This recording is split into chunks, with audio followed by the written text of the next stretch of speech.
So today we're going to be placing down the nav mesh. You need the nav mesh if you want your AI to move. Without it, they're not going to move. They're just going to stand in one place. Before we get to the nav mesh, the thing you want to notice here are these blue arrows on your player starts.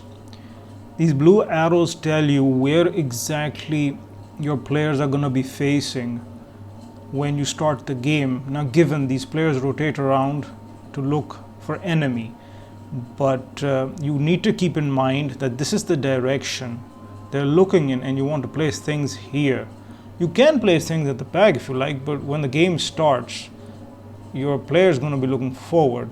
So you just need to know that. I mean, if you want to have a flank already start off at the beginning of the game, that's up to you.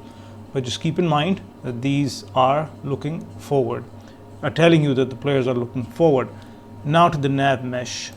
To get the nav mesh, what you have to do is go into place actors, type in nav mesh, and there you have it, the Nav Mesh Bounds Volume.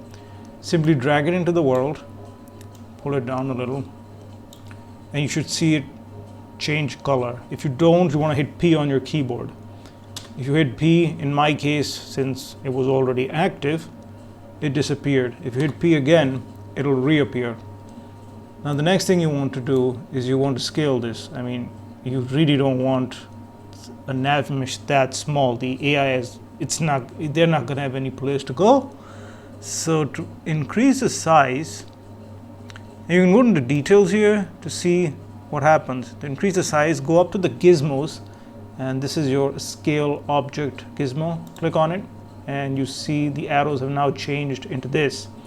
Simply drag it and make it as big as you want. Drag it here, drag it there, and you can literally make it whatever size you want. You could have typed in values here at the scale and it would have done the same thing. Now that our nav mesh is there, in the next tutorial we can get down to placing AI, and that will allow us to play our game.